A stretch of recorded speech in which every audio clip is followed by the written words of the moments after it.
Hey guys, welcome back to my new video. তোমরা সবাই কেমন আছো? আশা করি সবাই ভালো আছো। আর আজকে যাচ্ছি আমার একটা বাইকের ডেলিভারি আনতে, সেটা হচ্ছে জাইবু। জাইবু মুখ দেখেই বোঝা যাচ্ছে, এই জন্য তাড়াতাড়ি বেরিয়ে পড়লাম। আর যেতে যেতে দেখি যে রেল গেট পড়ে গেছে, আর এইদিকে দেখি জাইবু তো খুশিতে থাকতে পারছে না। हेलो गाइस, तो आज हम लोग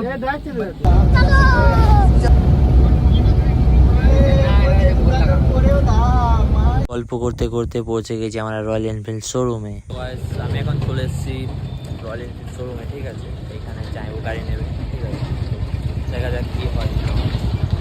আর ভেতরে ঢুকেই দেখি কাগজপত্র রেডি ছিল, আর কিছু করার ছিল না। আর এইদিকে দেখি এতগুলো টাকা, তো দেখেই অবাক, মায়া লেগে গেল এতগুলো টাকা দেখে। আর একটু সাইডে যেয়ে বসে পড়লাম আর একটু ঘোরাফেরা দেখছিলাম কেমন লাগছে গাড়িগুলো, ঠিক আছে। আর এখানে দেখি তো আমার তো ড্রিম বাইকটাই তো নেই। আর মন খারাপ না করে এখানে দেখলাম যে গাড়িটা অনেক এখন সার্ভিসিং চলছে। সার্ভিসিং হয়ে যাওয়ার পরই প্রথম চাবি আমার কাছে চলে এসছে, আমার হাতে। আর গাড়িটার লুকটা দেখে তো আমি অবাক, ঠিক আছে। তো গাড়িটার লুকটা দেখো কেমন হয়েছে, ঠিক আছে, কমেন্টটা বলো। আর কালারটা কেমন লাগছে সেটা জানিও নিশ্চয়। আর আমার তো মোটামুটি লাগলো গাড়িটা, ঠিকই আছে। তারপর চলে এলাম ধাবাতে, কিছু খাওয়া দাওয়া করার পর বেরিয়ে যাবো ভাবছি। আর গাড়িটা দেখো দাঁড়িয়ে আছে, ঠিক আছে। তো দেখা হচ্ছে নেক্সট ভিডিওতে। টাটা। ব্লগটা এতটাই, দেখা হচ্ছে নেক্সট ব্লগে।